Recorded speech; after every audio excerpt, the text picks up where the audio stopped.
কৃষক বন্ধুর টাকা কত তারিখ থেকে ঢুকতে লাগবে এ নিয়ে অনেকে চিন্তিত আছেন। তো কৃষক বন্ধু প্রকল্পের টাকা ২,০০০ টাকা করে দেওয়া হয়।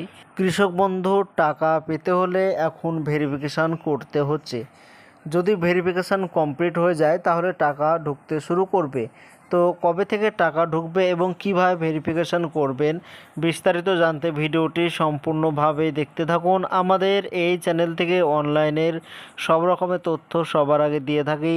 চ্যানেলটিকে সাবস্ক্রাইব করে পাশে থাকবেন যাতে ভিডিওগুলো সবার আগে আপনার কাছে পৌঁছে যায়। কৃষক বন্ধু প্রকল্পের টাকা ২,০০০ টাকা করে দেওয়া হয়। তো এই প্রকল্পটি প্রায় কয়েক মাস থেকে টাকা দেওয়া বন্ধ করে দিয়েছে, আর বর্তমানে সরকার পরিবর্তন হয়েছে। তো সরকার পরিবর্তন হওয়ার কারণে টাকা বন্ধ আছে। কৃষক বন্ধু প্রকল্প থেকে যারা যারা টাকা পেতেন প্রত্যেকজনকেই কৃষক বন্ধু ভেরিফিকেশান করতে হবে। আপনার বিডিও অফিসে একটি ফর্ম পাওয়া যাচ্ছে এবং সেই ফর্মটি ফিল আপ করে বিডিও অফিসে জমা করতে হবে। তো এই ফর্ম পূরণের প্রক্রিয়া ৩১শে জুলাই পর্যন্ত করা হবে। ৩১শে জুলাই পর্যন্ত যারা যারা ফর্ম ভেরিফিকেশান করিয়ে নেবেন তাদেরকে পরের মাসে আগস্ট মাসে টাকা দেওয়া হবে ২,০০০ টাকা করে। তো কৃষক বন্ধু প্রকল্প থেকে যারা যারা টাকা পেতেন প্রত্যেকজনকেই ফর্ম ভেরিফিকেশান করতে হবে।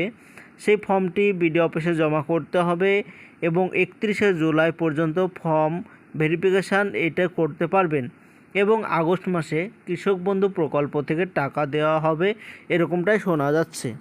স্ক্রিনে দেখতে পাচ্ছেন যে ফর্মটি, এই ফর্মটি বিডিও অফিস থেকে দেওয়া হচ্ছে। তো এই ফর্মটি ফিল আপ করে সেটা জমা করতে হবে। তো উপরে দেখতে পাচ্ছেন প্রথমে কৃষক বন্ধু আইডি নম্বর চাইছে। তো এর আগে কৃষক বন্ধুর অফিসিয়াল ওয়েবসাইট খারাপ থাকার কারণে সে আইডি পাওয়া যাচ্ছিল না, কিন্তু বর্তমানে সেই আইডি পাওয়া যাচ্ছে। তো কেবি আইডি কীভাবে বের করবেন একটু পরে বলে দিচ্ছি। তো এরপরে দেখতে পাচ্ছেন কৃষক বন্ধুর প্রকল্পে যে নাম দেওয়া ছিল এর আগে আধার কার্ড অনুযায়ী সেই নামটি বসিয়ে দেবেন, আপনার বাবা অথবা স্বামীর নাম বসিয়ে দেবেন, ঠিকানা, অ্যাড্রেস এবং ব্যাংকের বইয়ের details, IFC code, account number এইগুলো সঠিকভাবে বসিয়ে এই ফর্মটি পূরণ করে সেটা বিডিও অফিসে জমা দিয়ে দিবেন। আর ফর্মের উপরে চাইছে কেবি আইডি নম্বর, মানে কৃষক বন্ধু আইডি নম্বর। তো এই আইডি বের করতে হলে আপনার মোবাইল অথবা কম্পিউটার থেকে গুগল ব্রাউজার ওপেন করবেন এবং উপরে লিখবেন কৃষক বন্ধু, এটি লিখে সার্চ করবেন। তো প্রথমে দেখছেন কৃষক বন্ধু লেখা, প্রথমে এই লেখাতে ক্লিক করে দেবেন। এবার এখানে লেখা আছে নথিভুক্ত কৃষকের তথ্য, এই লেখাতে ক্লিক করবেন। এবার এখানে দেখতে পাচ্ছেন voter card, Aadhaar card, bank account নম্বর, মোবাইল নম্বর এগুলো দিয়ে আপনি সার্চ করতে পারেন। তো এখানে আধার কার্ড আপনি সিলেক্ট করবেন, আপনার আধার কার্ড নম্বর সঠিকভাবে এই ঘরে বসিয়ে দেবেন। এরপরে I am not a robot লেখা, এটাতে ক্লিক করে সার্চে ক্লিক করে দেবেন। এবার এখানে দেখতে পাচ্ছেন কেবি আইডি নম্বর। তো এই আইডি নম্বর ফর্মের প্রথমে চাইছে, তো সেইখানে বসিয়ে দিতে হবে।